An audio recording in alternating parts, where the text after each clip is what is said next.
ఇప్పుడు ఇంద్రియముల వలన మనస్సు కదిలిపోతూ ఉంటుంది. ఇప్పుడు కదిలిపోతున్న మనస్సుని నువ్వు నిగ్రహించలేకపోతే, మనసు నాకు దొరకట్లేదండి, అది వెళ్ళిపోతోందండి అటు ఇటు అంటావా? ఇంద్రియములకు మేత పెట్టడం తగ్గించు. మేత తగ్గించమంది శాస్త్రం. అంటే ఈ కంటితో చూడడం ప్రారంభం చేస్తే రాత్రి పడుకోబోయే ముందు ఒకసారి విచారణ చేస్తాను. ఇవాళ ఈ కంటితో ఎన్ని చూడకూడనివి చూశావు, కొన్ని చూడక తప్పలేదు చూశావు, నీ ప్రయత్నం లేదు, మనసు కదిలింది, సంతోషం. నీ ప్రయత్నంతో చూడడం మానేశావా లేదా? కొన్ని కనీసం నీ కంటికి కనపడకూడదు ఏదో కనపడింది, తల తిప్పేసి నేను చూడను అని పక్కకి వెళ్ళిపోయావా?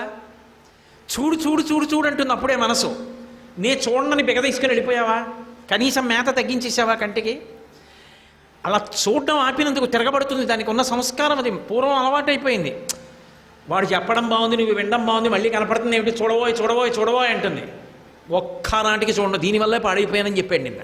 నాకు నమ్మకం కుదిరింది, చూడండి, నీ మాట వినడం మానేస్తున్నాను, అన్నీ కుదరవు ఇక నుంచి, ఇక మారుతున్నాను ఇవాళ నుంచి అన్నాడు. కాబట్టి ఇప్పుడు కంటికి మేత తగ్గించాడు. చూడకూడనివి చూడడం, చూడవలసినవి చూస్తాడు. నీకు ఇష్టం ఉండని లేకపోని రోజు ఓసారి ఆలయ గోపురం చూడవలసిందే. నీకు ఇష్టం ఉండని మాని రామాయణం పుస్తకాలన్నిటి దగ్గరికి వెళ్ళి నువ్వు ఓసారి ఇలా చేత్తో ముట్టుకుని నమస్కారం పెట్టవలసిందే. నీకు ఇష్టం ఉండని లేకపోని నువ్వు పూజా మందిరంలోకి వెళ్ళవలసిందే. నువ్వు మొదలు పెట్టవలసిందే, తప్పదు. ఇది నువ్వు ప్రారంభం చెయ్యాలి. నీకు మేత తగ్గిస్తున్నాను. ఇప్పుడు మందు వేస్తున్నాడు, పథ్యం పెడుతున్నాడు, రెండు చేస్తున్నాడు. కంటిని అరికట్టాడు.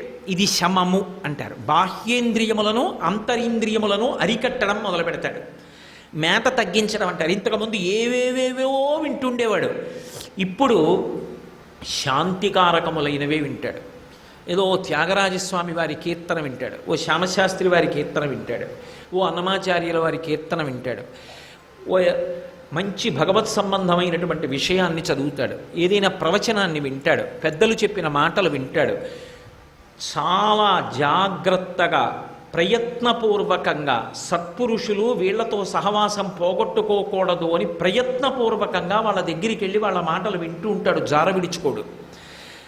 ఇప్పుడు ఏవి ముట్టుకోవాలో వాటిని ముట్టుకుంటాడు. అవసరం ఉన్నా లేకపోయినా ప్రతిరోజు ఓసారి వెంకటేశ్వర స్వామి వారి మూర్తి దగ్గరికి వెళ్ళి రెండు పాదాల దగ్గర ఇలా ముట్టుకోవడం అలవాటు చేసుకున్నాడు. ఓ కృష్ణ పరమాత్మ విగ్రహం ఇంట్లో ఉంది, ఆయన రెండు పాదాలు ఇలా ముట్టుకోవడం అలవాటు చేసుకున్నాడు. ఓ పువ్వు భగవంతుడి దగ్గర పెట్టి తీసి వాసన చూడడం నేర్చుకున్నాడు. ఇప్పుడు స్పర్శేంద్రియాన్ని కట్టడి చేశాడు, మేత పెట్టడం తగ్గించాడు. ఏది పడితేది ముట్టుకోను, అలా కుదరదు. పూర్వం అలా చేశాను, ఇప్పుడు అలా ముట్టుకోను, ఇంకా మేత తగ్గించాడు. ఇలా పూర్వం ఏదో జాజిపూల దండ కొట్లో కొన్నాడు అని వాసన చూసి పట్టుకెళ్ళి భార్యకి ఇచ్చేవాడు, పెట్టుకోబోయ్ అనేవాడు. తప్పని నేను అంటలేదు.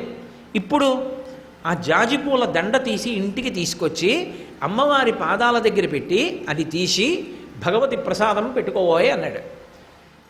ఇంతక పూర్వానికి ఇప్పటికీ తేడా ఎక్కడి నుంచి వచ్చింది? ఇంద్రియాల వైపు నుంచి మనసు దగ్గరికి ఎడుతున్నాడు. ఇది కట్టడి చేస్తున్నాడు. ఎప్పుడైతే కట్టడి చేస్తున్నాడో దీని ప్రభావం మనసు మీద పడుతూ ఉంటుంది. మనసు యొక్క విచ్చలవిడితనం తగ్గిపోతుంది. దీనికి ఉన్న గొప్పతనం ఏంటంటే సంస్కారము ఉద్భుతమైందంటారు. మీరు లోపలికి ఏది పంపిస్తారో దాన్ని బట్టే మనసులోంచి స్మరణలు, కోరికలు పుడతాయి. నేను చూడకూడనిది అదే పనిగా చూశాను అనుకోండి, అదే పనిగా చూడకూడదంతా చూసి ఎవరో కొట్టుకోవడాన్ని, కింద మీద పడి గుద్దుకోవడాన్ని ఊరికే చాలాసేపు చూసి టీవీలో పనున్నా లేకపోయినా ఓహో మల్ల యుద్ధం, కింద మీద పడి కొట్టుకోవడం, అది చూశాను. చూసి చూసి చూసి చూసి సాయంకాలం అయిందని స్నానం చేసి వెళ్ళి పూజ గదిలో కూర్చొని కళ్ళు మూసుకున్నాను. ఏం కనపడుతుంది నాకు చెప్పండి? కింద పడి మీద పడి గుద్దుకోవడం కనపడుతుంది. ఎందుకనంటే దీంట్లోంచి లోపలికి అది పంపారు, దాన్నే పట్టుకుందరి, అదే చూపిస్తుంది. భద్రాచలం కళ్యాణం చూశారు, నోరు మూయి కూర్చో 2 గంటలు, పెచ్చ పెచ్చ వేషాలు వేయకు, ఎన్నో మాటలు తీసుకెళ్ళా సినిమాకి, ఇవాళ నా కోసం నువ్వు కూర్చోబెట్టారు. ఇప్పుడు ఏం చేస్తుంది? ఓసారి ఆవలించినా ఓసారి చూస్తుంది. అందరూ అరిచి లేచి కూడా సంతోషంగా నృత్యం చేస్తుంటే వీడు ఎలా పడుకుంటాడు? పడుకోలేడుగా. కాబట్టి మర్యాద పురస్సరంగా ఓ చోటుకు వచ్చామంటే ఎలా కూర్చోవాలో నేర్చుకుని కూర్చోవాలి. అంతేకాని మన ఇంట్లో పడుకున్నట్టు కుర్చీల్లో ఇలా పడుకుని కాదుగా ఉండవలసింది. ఎక్కడ ఎలా ప్రవర్తించాలో నేర్చుకుని ఉండాలి. కాబట్టి ఇప్పుడు ఏం చేస్తాడు? భద్రాచల కళ్యాణం అవుతోంది అంటే పరమ సంతోషంతో ఆ కళ్యాణాన్ని అనుభవిస్తాడు. ఇంతసేపు కళ్యాణం చూశాడు, ఇంటికి వెళ్ళాడు, దేని గురించి మాట్లాడతాడు? ఆ కళ్యాణం మంత్రాలు అవి నాకు అర్థం కాలేదు, కానీ వాళ్ళు అక్కడ సీతమ్మ పెళ్లి కూతురాయనే మన రామయ్య పెళ్లి కొడుకాయనే అని వాళ్ళు అంటుంటే వీళ్ళందరూ కూడా అంటూ ఆడేసి లేచిపోయి సంతోషపడిపోతుంటే ఏదో నిజంగా సీతారామ కళ్యాణానికి వెళ్ళిపోయినంత సంతోషం వచ్చేసిందే అంటాడు. ఇప్పుడు ఏమైంది? మనసు మీద ఏం పడింది? దీంతో ఏం చూసావో అది లోపలికి వెళ్ళింది. రాముడి గురించి ఆలోచించింది. రామ అనిపించింది, సీతమ్మ అనిపించింది, భద్రాచలం అనిపించింది, ఓ పాట వినేట్టు చేసింది. పట్టికెళ్ళి అక్కడ పారేశావు శరీరాన్ని, 5 ఆ వస్తువు లోపలికి వెళ్ళింది. అలా ప్రభావితమైంది మనసు. పట్టికెళ్ళి కొట్లాడుకునే చోట పారేశావు, అదే ప్రభావితం అవుతుంది.